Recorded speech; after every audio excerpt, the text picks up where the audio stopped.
You're listening to the Professional Adjunct Podcast, episode 006.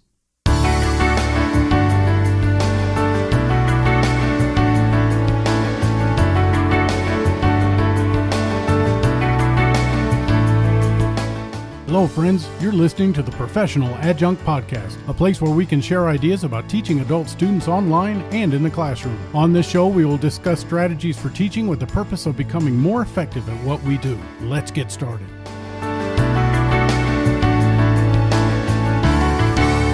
Hey, everybody. Welcome to another edition of the Professional Adjunct Podcast. This is Jim. Over the next couple of weeks, I want to spend some time discussing online discussions. As I'm sure you're all aware, online discussions are a very important part of teaching online. And as far as I'm concerned, the purpose of an online discussion is to help the students apply what it is that they're learning in a practical way. It's one thing to teach theories and lessons, but it's another thing to take it to the next step and explore how we can apply it in our lives. So I like to call this the so what of the lesson. And the reason I use that term, it's like asking, so what is the importance of this? Or so how does this apply to me? So when I say so what, it's a reminder to myself to make sure I've included the practical application piece. One thing that's important to adult students is the practicality of their studies. They want to know what they can take away from each lesson and how they can apply it to both their personal and professional life. One way to help them answer that question is to help them to consider the application of what's being taught. And the best way to do that in an online learning environment is through an online discussion. That's why I call it the so what piece. When we have an online discussion, we're helping students to answer, why is this important? So what's the point?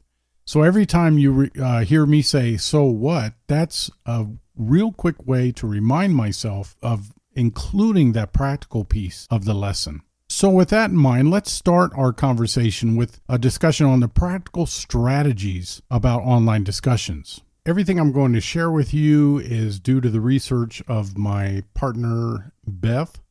So I want to give her credit for all of this. She's put together a short presentation on practical strategies. These are important to effectively facilitate discussion forums, which of course, as we already mentioned, is a critical component in student learning. And Laura Bedford is somebody that she's based a lot of her research on. She made the statement that the instructor has the obligation to create meaningful, substantive replies that focus on the course content, identify learning opportunities, and bring a variety of perspectives to the conversation. By the way, I will post a reference list of some of the materials that I'm referring to here in the show notes of this podcast. Intentional participation increases a student's critical thinking performance in online discussions. And this takes time and dedication, of course. The strategies covered in this presentation are intended to help increase effectiveness with less frequent but more purposeful participation. And the goal is to reduce cognitive load while increasing quality of the overall discussion. So the first thing we have to ask ourselves is, what is the role of the instructor in an online discussion? Are we to serve as a sage, a guide, or a ghost? A number of studies investigated the effectiveness of these different perspectives, and the culmination of the research indicates that the backbone of the discussion community is teaching presence, as it sets the social climate and supports critical thinking. Strategies that enhance teaching presence improve the other presence. Discussions need to be valuable, productive, and efficient. So the challenge is providing students with the best possible experience while keeping the associated workload manageable. Effective practical strategies include communicating clear protocols and expectations, empowering students through their peer facilitation, and providing prompt but modest feedback. Considering oneself a guide in the forum provides the best and widest reaching option to achieve desired learning outcomes and meet student needs. We as instructors are in essence an academic coach in an online discussion forum. And there's three guiding principles that we need to consider as we guide our students. First, we need to establish a safe space to learn. Second, we need to empower learners. And third, we need to provide feedback. The first principle we need to consider is that of a safe environment. We need to orient our students to protocols and expectations. We need to ensure that it's inclusive.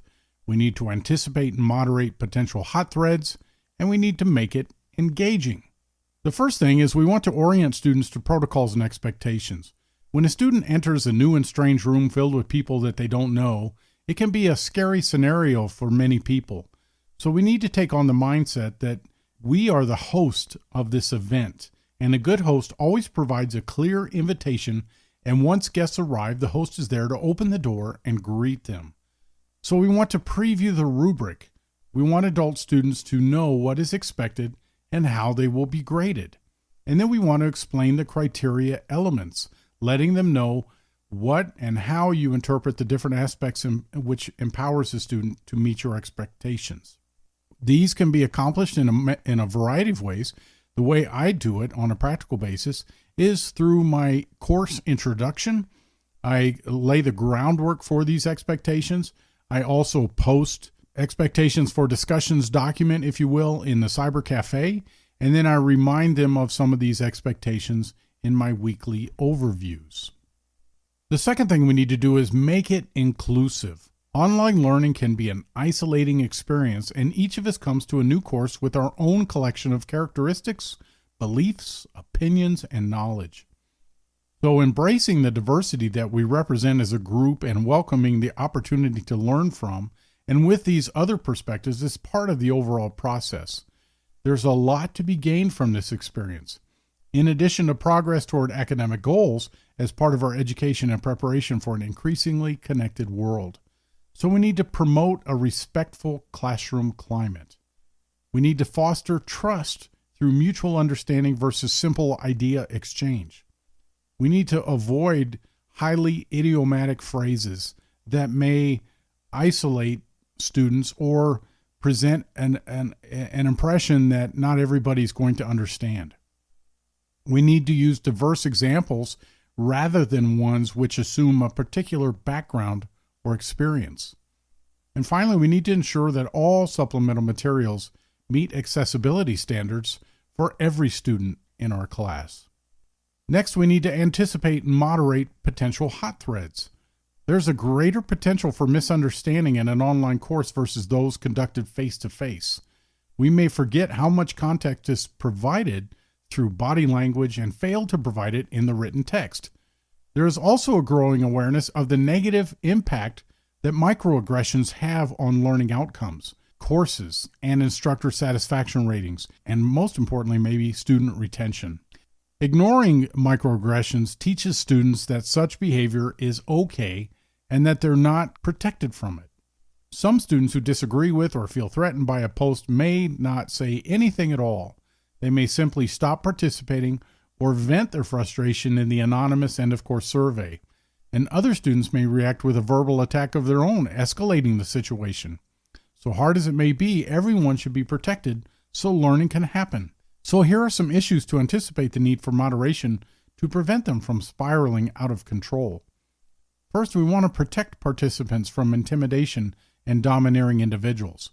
When we see things like that, we need to contact the student that made the post that may be offensive to others, explain to them what it is that we find offensive and why, and then maybe go so far as to delete the post. We need to also monitor language use for implicit assumptions, exclusions, or overgeneralizations.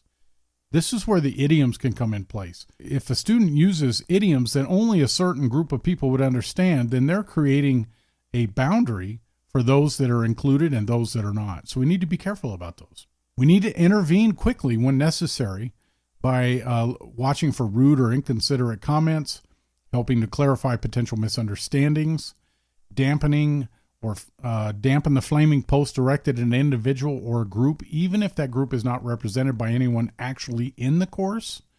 And of course, reach out to students expressing frustration or feeling overwhelmed and reassuring them that it's okay, that we'll work through this together.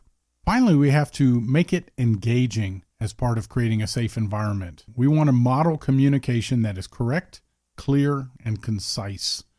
We want to consider allowing less formality in the discussion, not to the level of texting. We don't want our students to type out like they're communicating on text messaging or Facebook posts, but it does need to be a bit more relaxed environment that can reduce performance stress and encourage participation. We also want to add variety with images, audio, video clips, things like that. We want to use text editing for emphasis, perhaps a little bit of bold or italics font or coloring the font. And then finally, we want to incorporate humor with a reminder that laughing with someone is fun, but laughing at someone is not.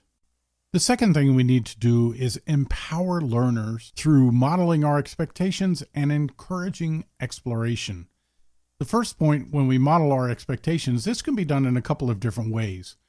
First, we can post the initial response to kind of show our students what it is that we want as far as length and scope, tone and style, and we make that initial response as a model for them to consider.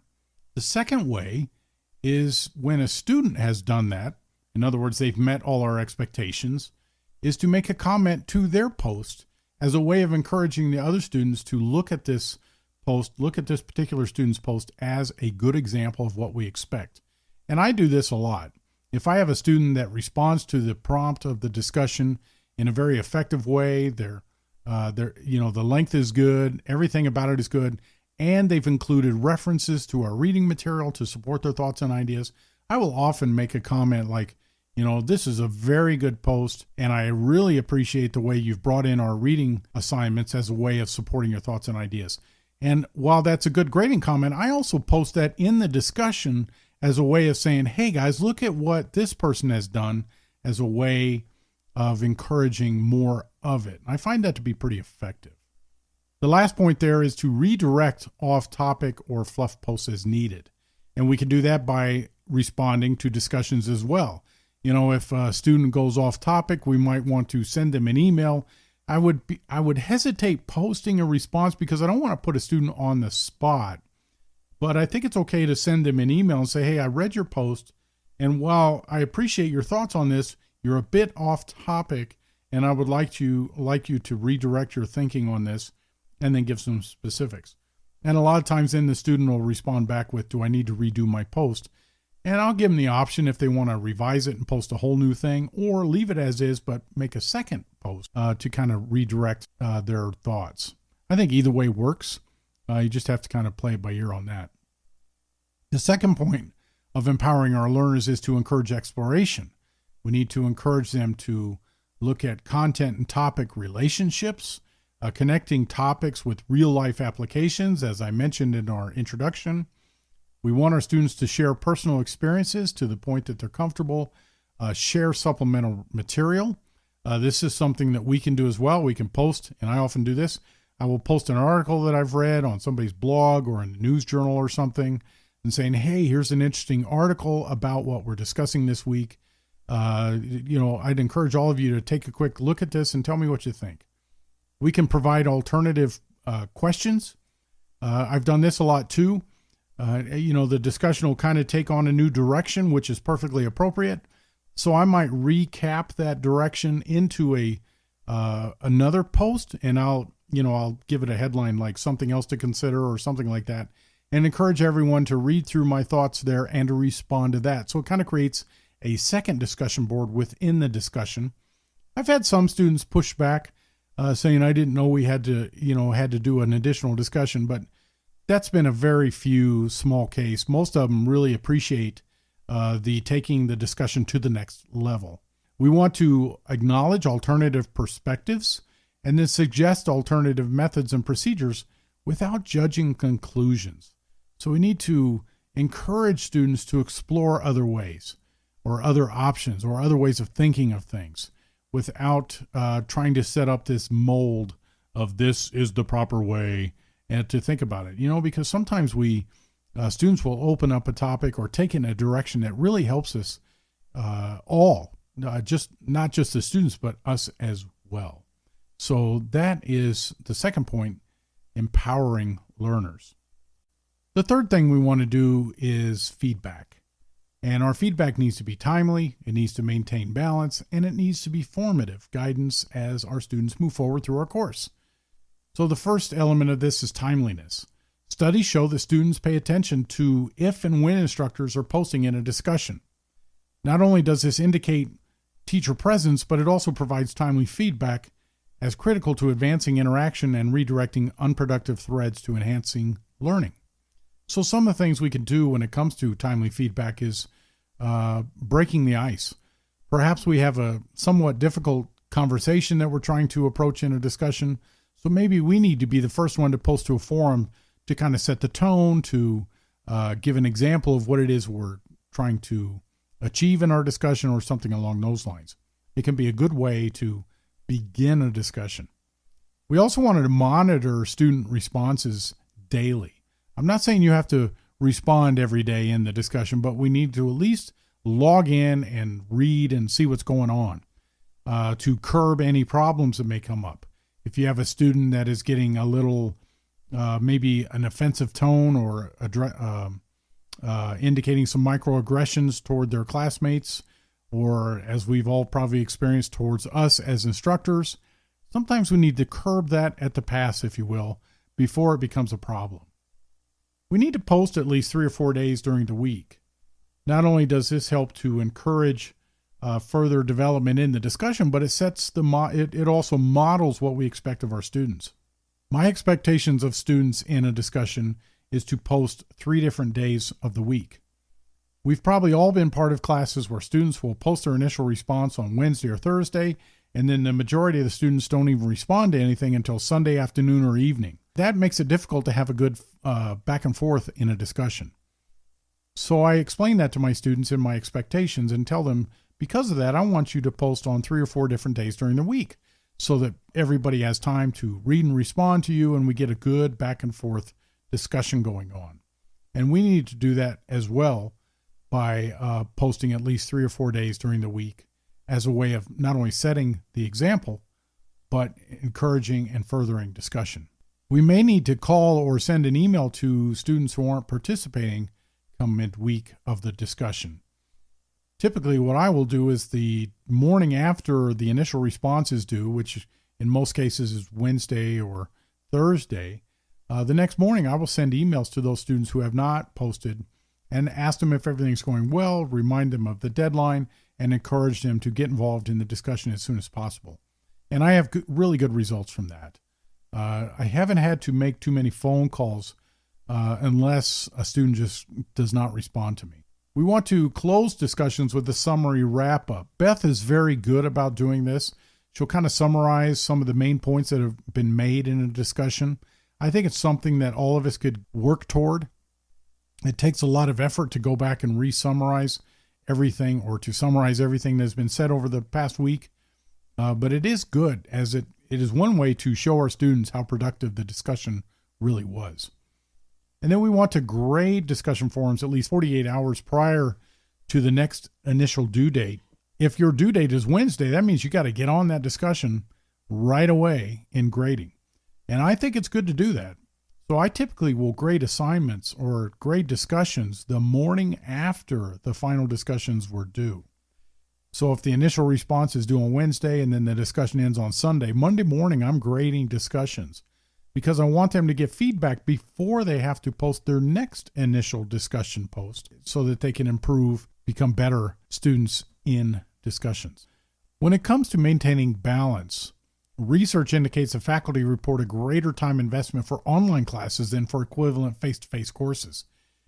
There are concerns about time investment and how it can be compounded with a considerable ambiguity surrounding the perceived availability of faculty teaching in a 24/7 online environment.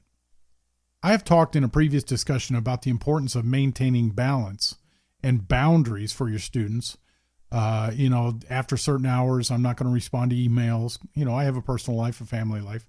And I think this is some of the things we need to consider as we try to alleviate these concerns. But there's no doubt that teaching an online course can take more time than a face-to-face course simply because of the online asynchronous environment that we teach and have discussions in.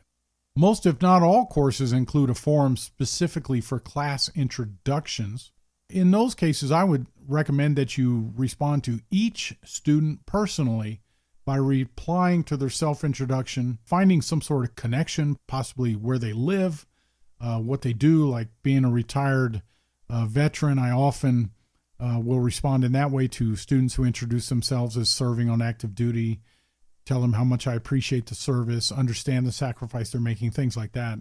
But I try to build a personal connection with each student through the response to their introduction. So I think it's important. And again, I don't wait till the end of the discussion to do this. I try to do these throughout the week. After a couple of days after the course starts, and I'll start logging in and responding to students. One, I find it's easier to keep up with it rather than waiting till the end of the week. Two, it encourages that back and forth that we want in other discussions. Second point here is to limit your posts in other discussions by using a 50-50 guideline. Studies have shown that when instructors respond to too many or every student, it actually shuts down dialogue. The 50-50 guidelines refer to responding to about 50% of the class one week and then the other 50% in the next week. So consider creating a class list spreadsheet to help putting this into practice. One of my colleagues told me about how he does that, and I think it's a great idea. He has a spreadsheet with the names of students down one side and the weeks across the top, and then he puts a check mark in each student's corresponding block as he responds to them to make sure that he's responding to everyone in the class over the course of the class. So one week he'll respond to half of them, the next week the other half of the class, and so on and so forth. I think that's a good way to do it. Research by Susan Wegman and Joyce McCauley shows that structuring discussions based on a 3R model increases student engagement and reduces a reliance on the instructor input. So include this in your expectations from the beginning and consider making it part of your rubric. So the 3 R's refer to response, reaction, and reply. So there's an initial response post to the discussion prompt, which is how every student should start the discussion. Then there's peer reaction posts based on each other's initial response. And then finally replies back to the reactions posted to your response. So one thing I ask my students to do is if I ask or any of your students ask you a question relating to your initial response, make sure that you answer it. And if they don't, I will sometimes make a comment about that in their grading comments. A lot of your classmates ask you questions which you did not follow up on. Or specifically, I asked you a question which could have clarified your point and potentially improved your grade. I will be honest with you, it takes a lot because you have to keep track of who you've asked questions of. So you almost have to, in fact, I do this. I have the grade book open on one screen and the actual discussion open on another. Because in order to know if there were questions asked and responses given, you have to not only see the discussions of the person you're grading, but you need to review the discussion tree or the flow to check and see if everybody is responding to each other. And then finally, we have formative guidance. Formative feedback in the discussion forum supports the partnership quality of online interaction and helps students assess the quality of their own and other comments. So summative assessments still belong in more private context, such as an email or with private grading comments. But we can also provide formative guidance in other ways, such as reinforcing our learning as a partnership, asking probing questions to encourage students to meet expectations. This is how I do it. If a student posts a response but doesn't include any support from their reading material to support their thoughts and ideas, I'll ask them, what is it that you've read in our textbook that led you to this idea? And a lot of times that will then spur on a response from the student, not only illustrating what it is that they've read, but they take it to the next step. Another thing we can do is to seek clarification for identified bias and generalizations. One way I work through this is if I see a student making a very general comment, I will post kind of a rebuttal to that and say, I'd be careful about casting everyone in the same way. Are you saying that everyone in this particular group thinks this way? And most of the time, I'll get a response back from the student saying, oh, no, that's not what I intended at all. And they'll clarify their point. We need to probe assumptions, rationale, reasons, and evidence, by asking those questions, to try to take the discussion to the next level. And then we need to summarize student positions and reinforce conclusions as they evolve. So all of these things can be done through the discussion. Well, I'm not talking just in grading, but as we go through the discussion, are we asking probing questions? Are we seeking clarifications? Are we probing assumptions? And are we summarizing some of the main points they're trying to make? So there you have it. That's our discussion on practical strategies in conducting an online discussion. Remember the 3 main points: establishing a safe space to learn, empowering the learner, and providing feedback. If you have any comments about the strategies we've put forth today, or want to share how you apply those strategies in your online discussions, please send me an email, jimharker@proadjunct.com, or share them in the comments section on our blog page, www.professionaladjunct.com. I'd love to hear from you. And let's take this a step forward and have a conversation about what it looks like to have good online discussions that help our students to apply what it is they're learning in their everyday life and professional life. So until we meet again, I hope you have a great rest of the week, and I look forward to our next discussion as we continue looking at online discussions. Take care, everybody.